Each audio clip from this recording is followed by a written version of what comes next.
A white police officer forces an elderly black man to kneel on the hot asphalt, saying, "This will teach you to respect the law."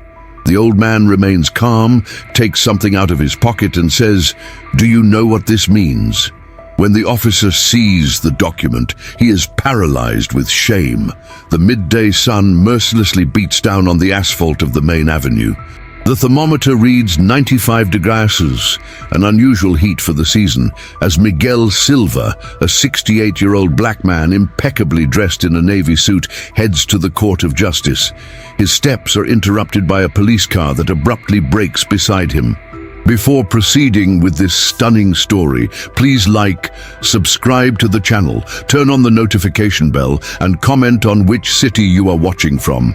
This story will surprise you. Sergeant Andre Santos, 42 years old, known for his authoritarian attitude and history of complaints for abuse of power, gets out of the vehicle with his young partner. For no apparent reason, he aggressively approaches Miguel, shoving him against the wall. "Your documents now!" shouts the officer, as dozens of passers-by begin filming the scene with their cell phones. Miguel, maintaining impressive dignity, tries to explain that he is late for an important hearing. Sergeant Santos, completely ignoring the man's explanations, forces him to kneel on the hot asphalt. "Here, I give the orders. This will teach you to respect authority." What the officer didn't know was that this man was not just a simple retiree. With trembling hands, not from fear but from contained anger, Miguel slowly takes a document from the inner pocket of his jacket. "Sergeant, do you know what this means?" The bystanders continue filming, unaware that they are about to witness something that will forever change the life of this arrogant officer. The document in question was not just an identification card, it was something much more powerful, something that would make Sergeant Santos's blood run cold. At that moment, a black car stops beside the scene. From the vehicle emerges an important figure that no one expected to see there. Fate had prepared a meeting that would turn this humiliation into something much greater. Was Sergeant Santos about to discover that he had made the biggest mistake of his career? What would that document reveal about Miguel Silva? And who was this mysterious person who had just arrived in the black car? Miguel Silva was not just a simple retiree. With a law degree and a postgraduate degree in political science, he was the first student of African descent to join the State Council in 1985. Throughout his 40-year career, he forged an unshakable reputation as a defender of human rights and equality, serving as a state councillor for 2 decades before becoming an honorary section president. The person getting out of the black car was Ana Oliveira, the current public defender, a former student and protege of Miguel. She was on her way to the same court when she recognized her humiliated mentor on the sidewalk. Sergeant Andre Santos had a complex history. The son of a police officer killed in the line of duty, he grew up with a warped view of authority and power. His 15 years in the police were marked by numerous complaints of abuse of power, all filed away thanks to high-level connections, a pattern that raised suspicions of internal protection. The young officer beside him, Corporal Carlos Lima, was in his first month of patrol.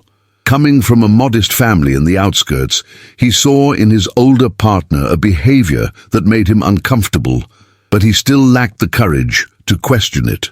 The document Miguel held in his trembling hands was his card as an honorary section president of the State Council, accompanied by an official summons to preside over an inquiry commission on cases of institutional racism in the National Police.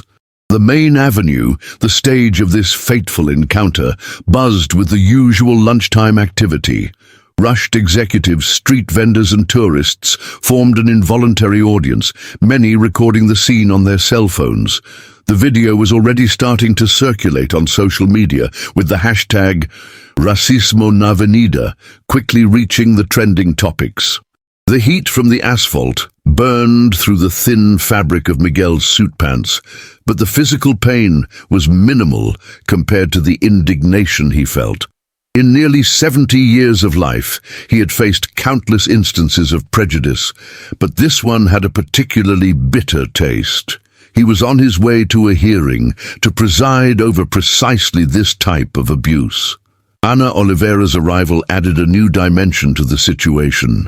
As a public defender, she had the power to initiate an immediate administrative procedure. Her gaze alternated between her kneeling mentor and Sergeant Santos, who had yet to realize the gravity of the situation he had put himself in. The heavy air of the afternoon felt even denser with the tension of the moment.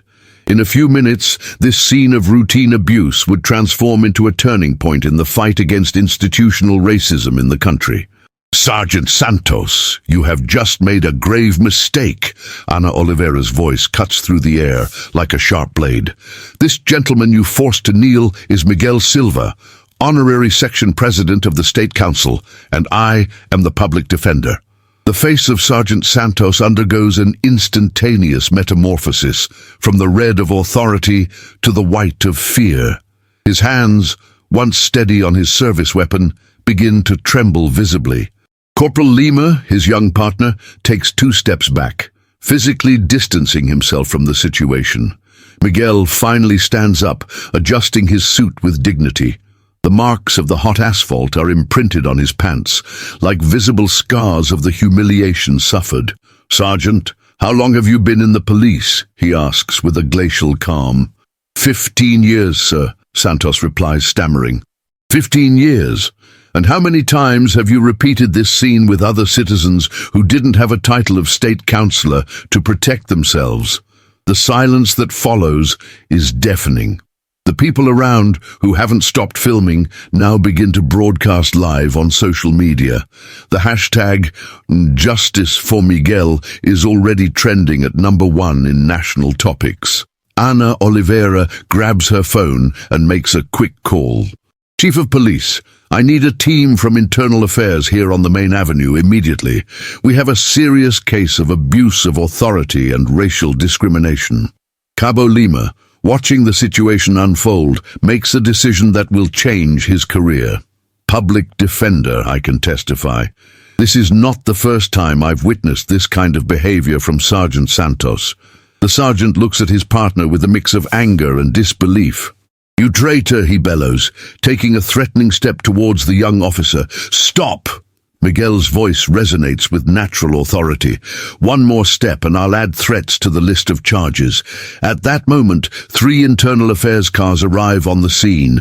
Chief Inspector Rodriguez, head of the Internal Affairs Department, personally gets out to handle the situation.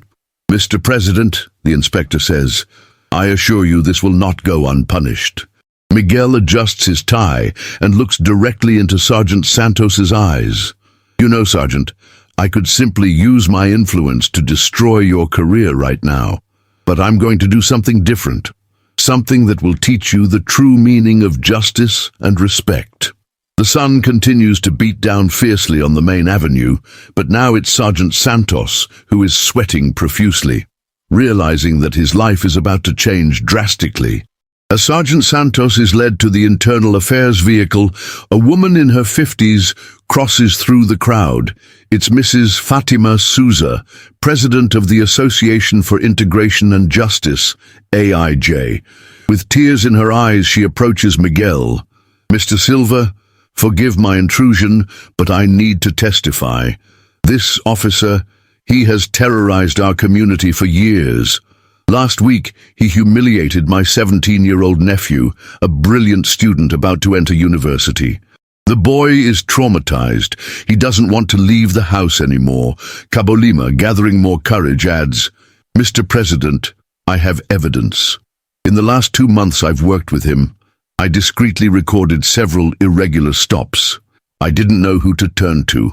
Ana Oliveira quickly organizes an impromptu meeting with other witnesses who begin to come forward. The stories flow. A delivery driver mistreated, a street artist handcuffed for no reason, a group of black and mixed-race students harassed outside the school.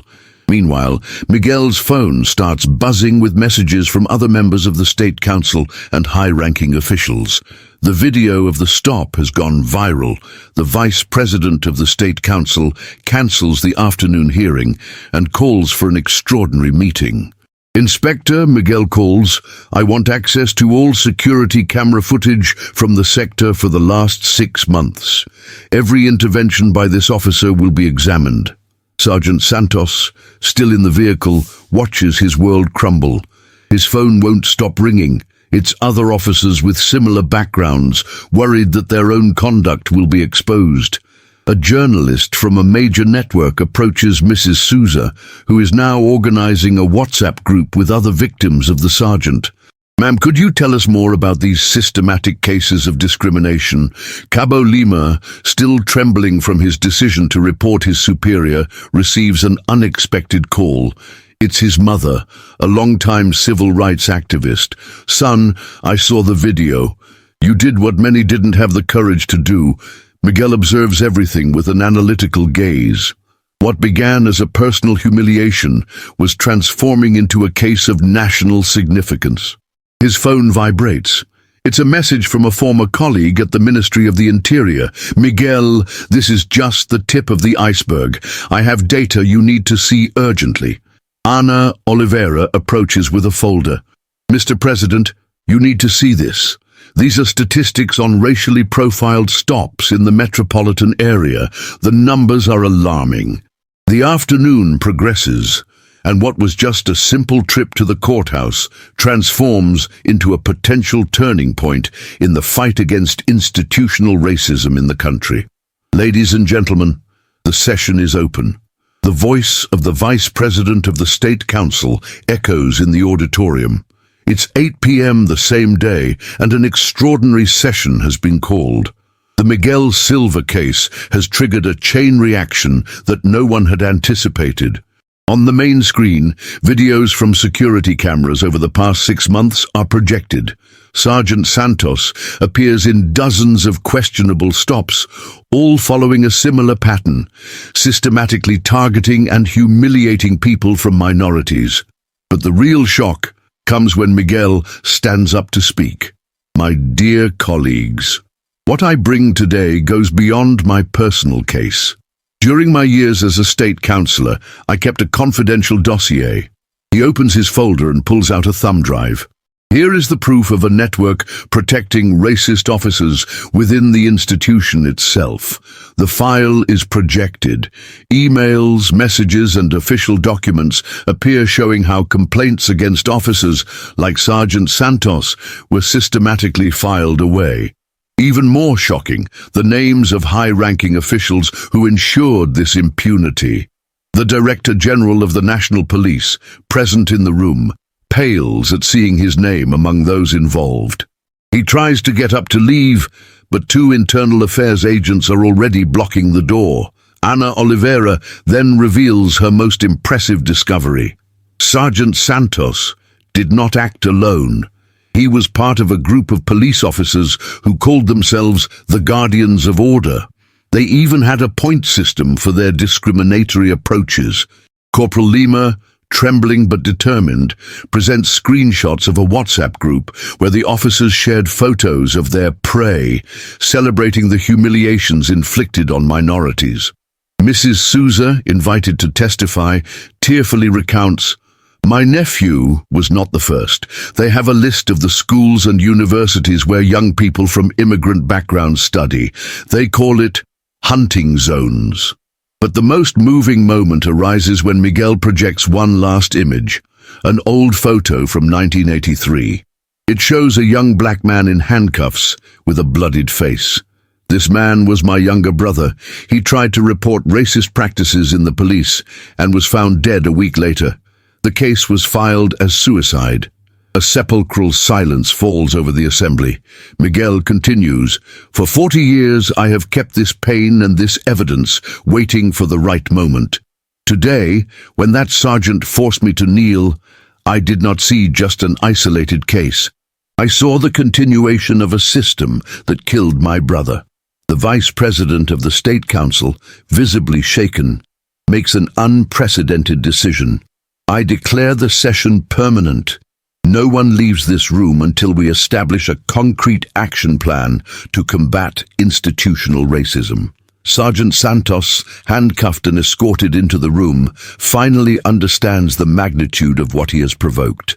His discriminatory act not only exposed his own actions, but toppled the first piece of a domino that threatened an entire power structure. Ana Oliveira receives a call from the International Public Defender. Similar cases are beginning to emerge in other countries. What happened on the main avenue is about to become a catalyst for change on a global scale. Miguel looks one last time at the photo of his brother. "Today, my brother, your death will no longer be in vain." Turning to Sergeant Santos, he adds, "You wanted to teach me to respect the law. Now you will learn the true meaning of justice." The night is just beginning, and the State Council prepares for one of the most important sessions in its history. Social media explodes with the hashtag #JusticeForAll, and protesters begin to gather in front of the government building. In a corner of the room, Corporal Lima, now considered a whistleblower, receives messages of support from other young officers, ready to follow his example and report the abuses they have witnessed. Meanwhile, in the corridors of power, frantic calls are being made. Politicians, high-ranking officials and police chiefs desperately try to contain what threatens to become the biggest scandal in the recent history of the National Police. Miguel, standing before the assembly, realizes that his personal humiliation has become the turning point of a profound social transformation. The fight he has waged throughout his life is about to gain a new dimension. The next morning, the headlines of all the country's newspapers are explosive. Silver Case exposes network of institutional racism. Over 100 police officers suspended after revelations. Internal Affairs conducts searches at several capital police stations. Sergeant Santos, now detained, receives a visit from his lawyer. He brings a folder containing school transfer requests for Santos's children. The kids have been bullied at school since the video went viral. "How could you?"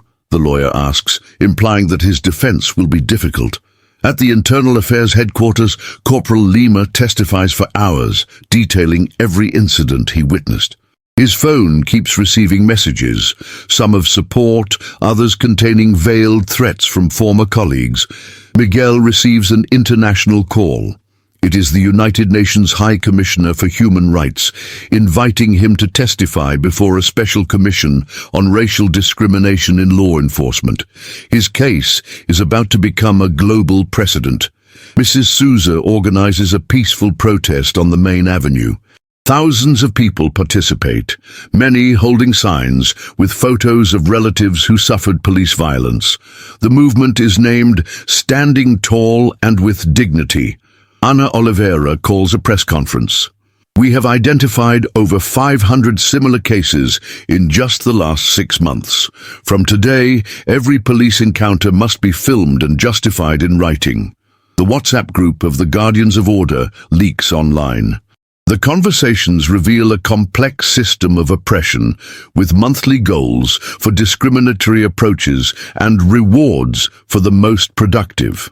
In the detention center, other imprisoned officers begin to report their superiors. A network of corruption and racism that extends to the highest echelons of public security begins to be dismantled. Sergeant Santos's daughter, a 16-year-old high school student, posts an emotional video on social media. "Dad, you always taught me to treat everyone with respect. What happened?" Miguel receives an anonymous letter containing more evidence, photos, documents and recordings proving decades of systematic abuse. The sender simply identifies themselves as someone who no longer wants to be complicit. The transformation is just beginning, and the shockwaves continue to ripple through the system. As the protesters in the streets say, "This is not the end, it is the beginning of a new era." 3 months have passed since the incident on the main avenue. Miguel Silva, now internationally recognized as a leading figure in the fight against institutional racism, faces new challenges. In a meeting room at the Ministry of Justice, he presents a revolutionary bill, the Reconstruction and Humanization Program for Security Forces. Andul, the proposal includes mandatory training in human rights, diversity quotas in high ranks, and a continuous psychological evaluation system for all police officers. Corporal Lima, promoted to lieutenant for his courage in reporting irregularities, now leads a special unit dedicated to reforming police practices. His motto, protect and serve without distinction. Mrs. Souza, transformed into a respected community leader, inaugurates the Support Center for Victims of Police Discrimination in an underprivileged area of the city. The center offers free legal and psychological assistance. Ana Oliveira implements an unprecedented transparency system at the Internal Affairs Division. All complaints against police officers are now public and can be tracked in real time by citizens through a mobile app. The daughter of Sergeant Santos, inspired by the ongoing changes, decides to study law. Her goal, to become a civil rights attorney. Miguel visits the detention center where Sergeant Santos is imprisoned. The conversation is tense but productive.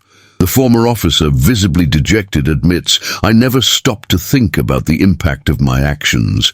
Now I see how wrong I was."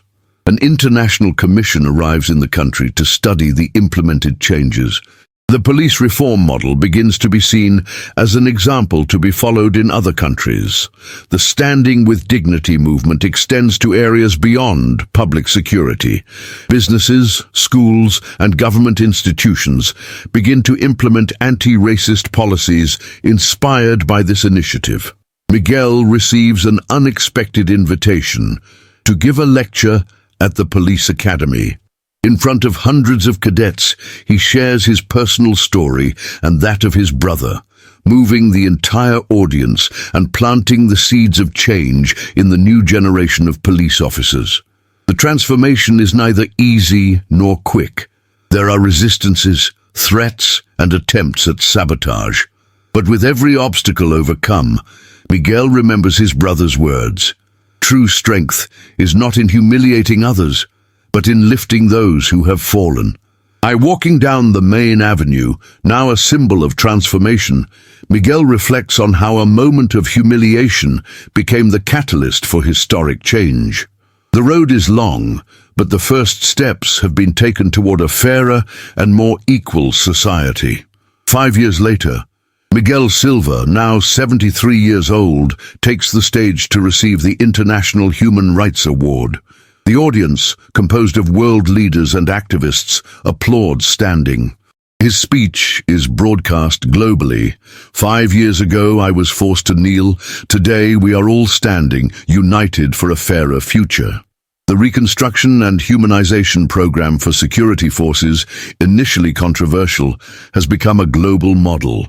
Statistics show a 70% decrease in cases of police violence and a significant increase in public trust in security forces. Now Captain Lima leads international training on community policing and ethics. His unit is recognized by the UN as an example of best practices. Mrs. Souza has expanded the support center for victims into a national network, providing support to thousands of people annually. She was recently elected to Parliament, focusing on racial equality policies. Ana Oliveira, promoted to Attorney General, continues her tireless work for transparency and justice. The app she implemented to monitor complaints against police officers has been adopted by several countries. The daughter of former Sergeant Santos, now a law graduate, works on rehabilitation cases for suspended police officers seeking a restorative justice approach. The former Sergeant Santos himself, after serving his sentence, dedicates himself to giving lectures in schools about the dangers of prejudice and the importance of empathy. The main avenue, the stage of the original incident, has been renamed Equality Avenue.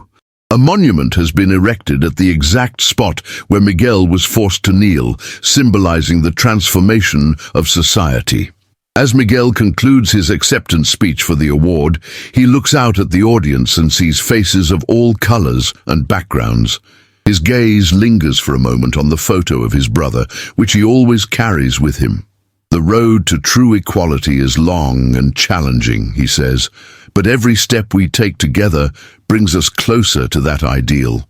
Let us continue to walk, standing and with dignity. The case of Miguel Silva and its ramifications not only transformed a country, but also triggered a global wave of reflection and action against institutional racism and police brutality.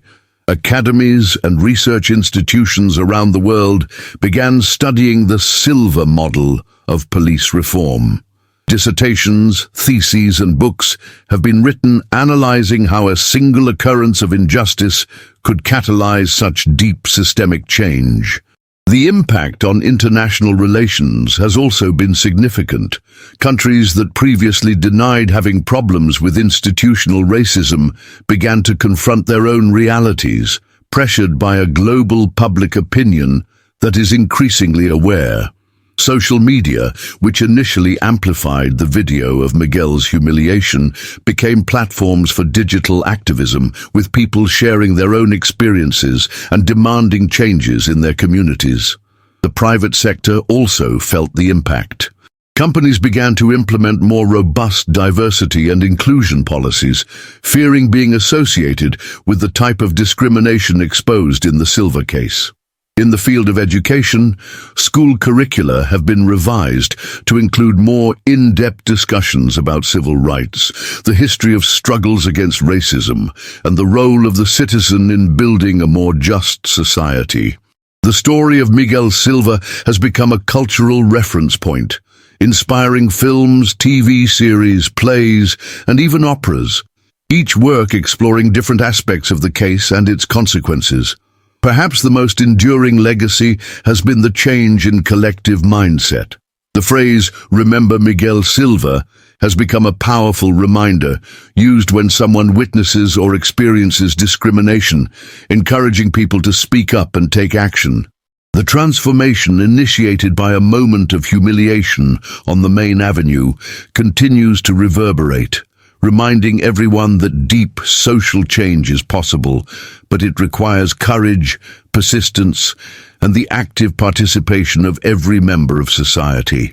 Thus, the story of Miguel Silva is not just about one man or one incident, but about the potential for transformation that resides in each of us when we decide to confront injustice and fight for a more equitable world.